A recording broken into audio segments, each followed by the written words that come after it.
आज बजट है और सरकार बड़े बड़े दावे जरूर करेगी, दम्भ भरेगी, लेकिन विशुद्ध रूप से ये बजट जो है दिखाता है कि सरकार ने जमीनी हकीकत से मुंह मोड़ने की कोशिश करी है। पूरे बजट में कोई जिक्र नहीं है बेरोजगारी का, महंगाई का, गरीबी का और कुछ ही लोगों के हाथ में सारे संसाधन होने का। यह अलग बात है कि इस बजट ने सरकार का असली चाल चरित्र और चेहरा सामने लाके रख दिया है। जब बजट प्रस्तुत होता है अगले साल के लिए, तो इस वित्तीय वर्ष का जो असल में खर्च हुआ है, अनुमानित एक होता है और जो असल में खर्च हुआ है उसके बारे में भी असलियत बयां करता है।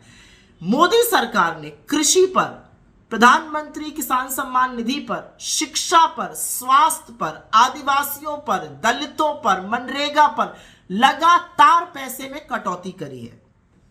कृषि के लिए कहा था 83,000 करोड़ से ज्यादा खर्चा करेंगे, खर्चा किया मात्र 76,000 करोड़।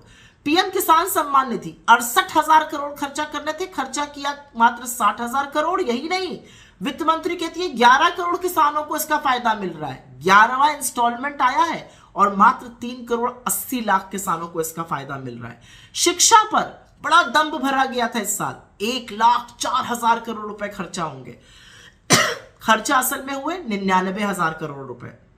स्वास्थ्य पर 86,606 रुपए करोड़ रुपए खर्चा करने थे, खर्चा किए मात्र 77,351 करोड़।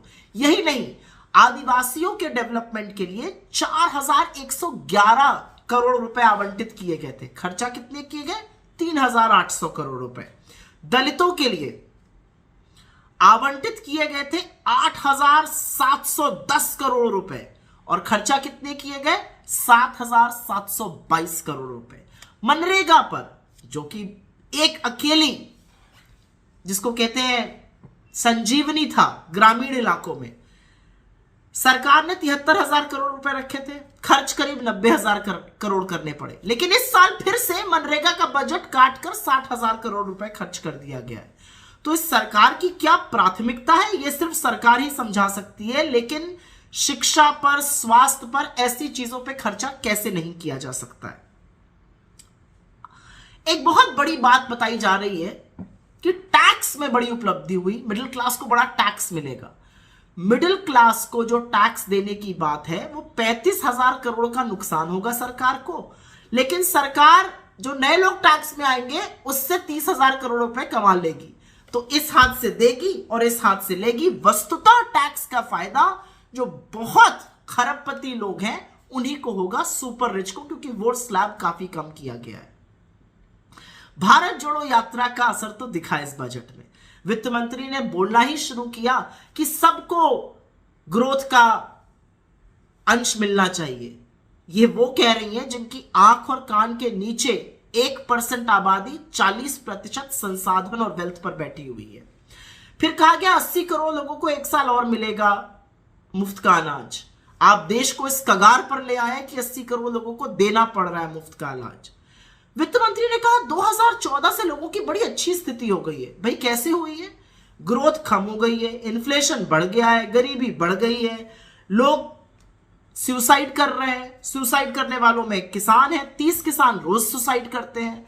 डेली वेज लेबर मतलब दिहाड़ी पर मजदूर सुसाइड कर रहा है। ये कहनी बहुत अच्छा हो गया, तो बिल्कुल आंख पर पट्टी बांध ली गई है।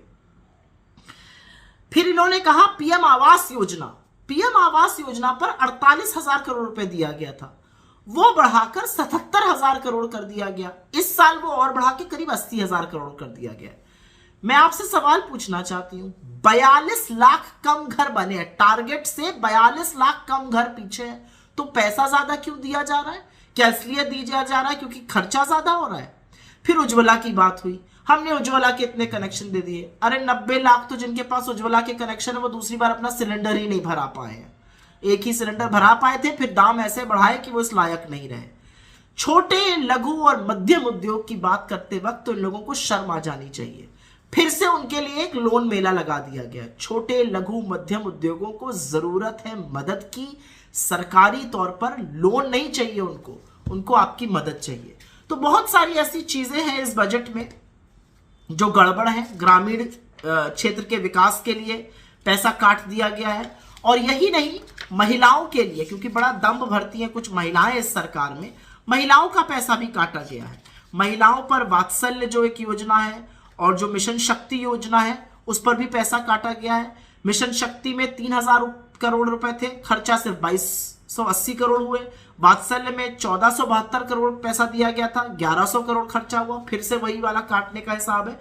तो मोटे तौर पर इस बजट में ऐसा कुछ नहीं है जिससे कि नौकरी बढ़ेगी, निवेश आएगा और ग्रोथ आएगी।